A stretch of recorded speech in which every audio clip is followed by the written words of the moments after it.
If you ever find yourself in St. Louis, you can pay your respects to one of the most memorable figures from Hollywood's golden age, Mickey Carroll, one of the beloved munchkins from The Wizard of Oz. Born Michael Finocchiaro in 1919, Carroll brought life and laughter to the land of Oz, playing multiple background roles in that timeless classic. And though his acting career was brief, he embraced his part in film history with pride, spending much of his later life traveling, signing autographs, and sharing stories that delighted fans of all ages. Carroll became a living connection to the magic of Oz, and he used his fame to support charities and bring joy to countless people. Today, his final resting place can be found at Calvary Cemetery in St. Louis, Missouri, a peaceful spot where admirers still come to honor his legacy. And being here, you're reminded that even the smallest roles can leave the biggest footprints in our hearts. And Carroll's cheerful spirit continues to shine just as brightly as it did on that yellow brick road. Few voices in American media sparked as much loyalty and as much backlash as Rush Limbaugh. Standing here at his final resting place in Bellefontaine Cemetery in St. Louis, Missouri, you can't help but feel the weight of a career that reshaped talk radio and in many ways the political conversation itself. To millions of listeners, Limbaugh was a fearless truth teller, a man who cut through the noise with humor, sharp wit, and a booming confidence that made his program the most listened to in the country. To others, he was deeply divisive, accused of pushing the boundaries of commentary into controversy. But whether you loved him or loathed him, there's no denying his influence. He became a cultural force, a figure who turned the microphone into a pulpit and created a new era of conservative media. Visiting his grave, you're reminded that history often remembers the loudest voices, and few were louder or more enduring than Rush Limbaugh.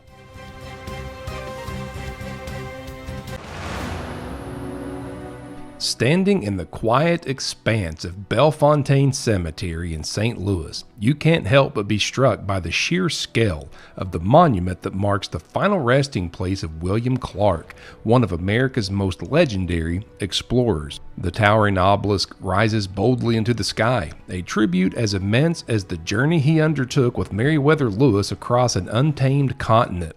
It's not just a grave marker, it's a statement, a reminder that this was a man who carved a path into the heart of the unknown and changed the course of a young nation. And the size and presence of the monument almost feel symbolic, echoing the vastness of the land he explored and the legacy he left behind.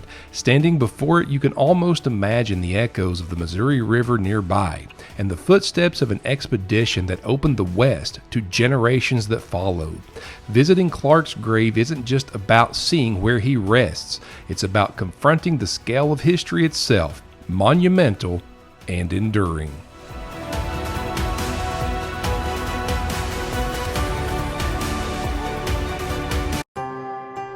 Walking through Bellefontaine Cemetery in St. Louis, one monument stops you cold. The mysterious girl in the glass box.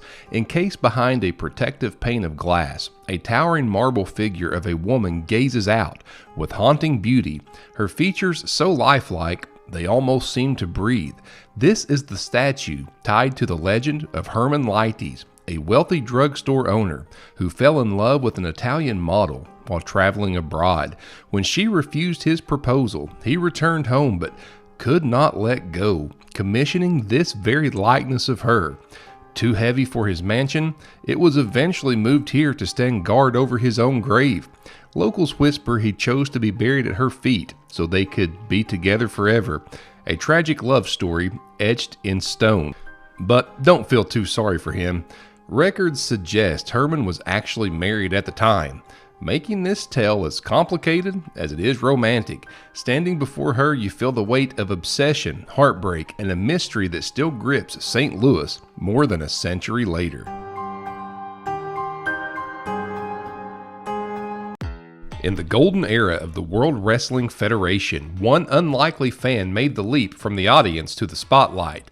Juanita Wright, better known as Sapphire, became the beloved manager of the American Dream Dusty Rhodes in 1989, instantly recognizable in her trademark polka dots.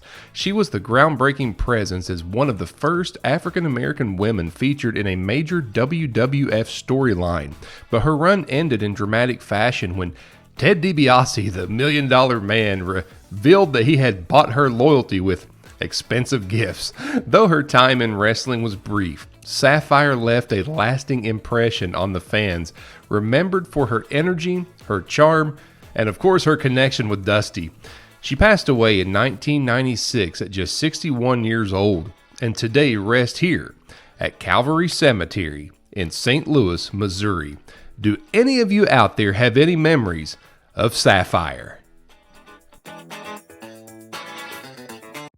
If you've ever walked through St. Louis, you might pass right by the unassuming grave of a man once held as the toughest bare-knuckle fighter in the world. Tom Allen, born in Birmingham, England in 1840, crossed the ocean chasing opportunity and found it inside a roped ring on American soil. He shocked the boxing world in 1873 when he battered Mike McCool into defeat on Choteau Island, earning recognition as the first international bare-knuckle heavyweight champion. His career spanned brutal 30-plus round wars, fights against legends like Jem Mace, and the transitional years when gloves and the Queensberry rules began reshaping the sport. But life outside the ring was rougher. Allen spent his later years running a saloon, facing brushes with the law and fading into obscurity. The silence of a cemetery against the echoes of roaring crowds that once cheered his name. It's a reminder that the so-called gladiator of St. Louis helped bridge the rough and tumble world of bare fists into modern prize fighting. And though the cheers are gone, his story still packs a punch. Standing before the dignified monument at St. Louis's Calvary Cemetery, you realize you're at the resting place of a man whose name shook the foundations of America. Dred Scott. Born enslaved around 1799, Scott's journey took him from Virginia to Missouri, and with his enslavers' military postings to free states and territories where slavery itself was prohibited. Those years of freedom became the basis for his daring lawsuit, a battle that lasted more than a decade and reached the highest court in the land. In 1857, the Supreme Court issued its infamous Dred Scott versus Sanford decision, ruling that African Americans could not be citizens and had no rights under the Constitution. The outrage that followed pushed the nation closer to civil war and cemented the case as one of the court's darkest hours. Just months later, Scott was freed by his former enslaver's family, though he only lived a short time in freedom before dying of tuberculosis in 1858. Today, his impressive memorial stands as a reminder that his struggle for justice exposed America's deepest divisions and helped propel the fight towards freedom and equality. History isn't just something you read about. It's something you can wear. At Founding Threads, we create bold, one-of-a-kind shirts inspired by the people, places, and stories that shaped America. Whether you're a history buff, a grave explorer, or just love a good story, we've got the gear that lets you wear your passion proudly. Join thousands of history lovers already repping the past in style. Visit foundingthreads.shop today, because finally, history has merch.